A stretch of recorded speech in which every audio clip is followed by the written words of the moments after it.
All right, family. All right, YouTube. I want to talk to you about something. Okay. I know you've heard of the concept of retirement, right? People talk about retirement all the time. Obviously, the younger you are, the more you're not thinking about it.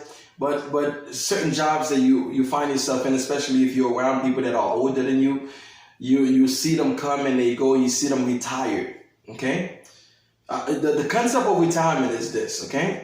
You putting a certain money to the side, you sending it to the government, or you sending it basically into an account, all right? An account, let's just call that account Social Security, all right?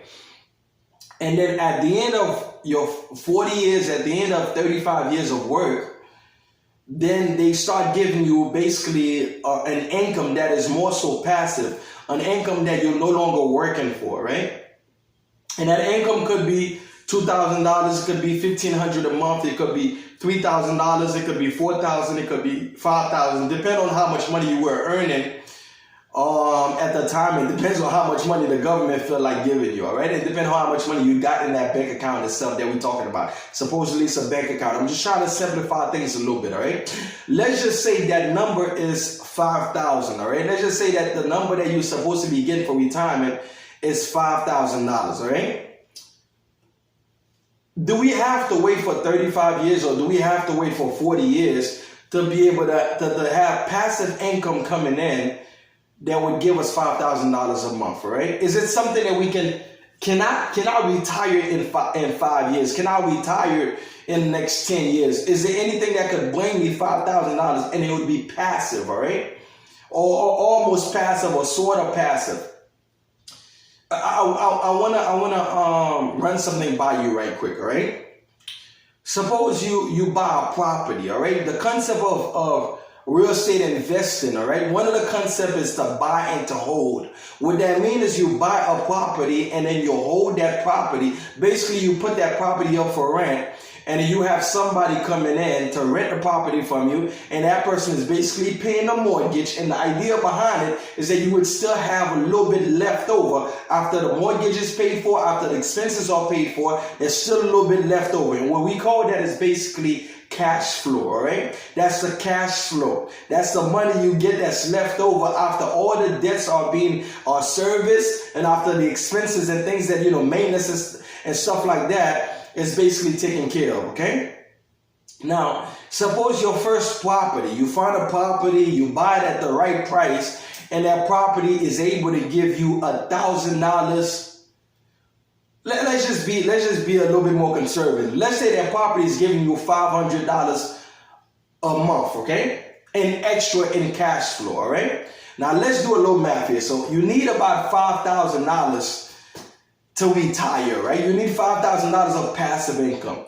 If you're getting $500 from one property in cash flow, how many properties you would need to buy that's performing the same way to be able to give you the $5,000 you're looking for? I'm waiting. I'm gonna give you some time. Somebody said 5. I don't know how you got 5, but I love you anyway. Okay, the number is actually 10. So you would need about 10 properties giving you $500 a month in cash flow after you service the debt and after all maintenance are taken care of. $500 extra on each of those properties would give you $5,000 a month in cash flow. Okay, so basically what I need to acquire 10 properties that's giving me $500 in cash flow every month, and that would pay me $5,000 a month, where I can leave my job if I needed to leave my job, right? I'm simplifying things a whole lot. There are problems that comes with any type of investments you make. There are risks that are involved with any type of investment. But I'm giving you the best case scenario right now, so you could wrap your head around it to see, okay, well, you know what? Do I really actually have to wait for 30 years to retire? Do I have to wait for 40 years for me to? The truth of the matter is, for me, that's speaking to you right now, if I leave it up to the government, by the time I get there, they're going to tell me I have to retire when I get to 75, because they're saying people are living a lot longer now, so they don't need the money. They don't need to be getting the money so early. Let's push the age to about 75, right? And obviously that's not fair to me or to you.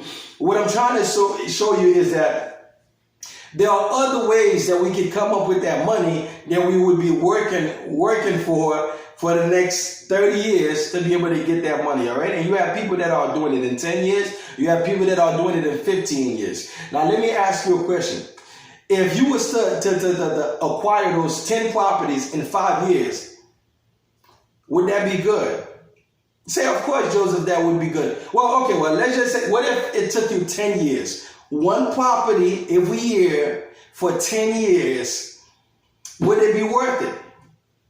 You say, well, Joseph, I don't think that's a bad thing at all.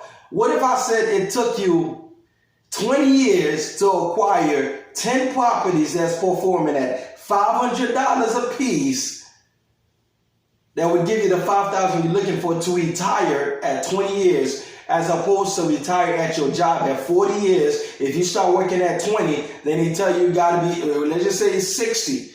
It's going to take you 60 to retire, or it's going to take you 65, or it's going to take you 70 to retire, right? Let's do the math. From 20 to 70, that's 50 years of work for me to get to the point where I would receive $5,000 in cash flow from the government.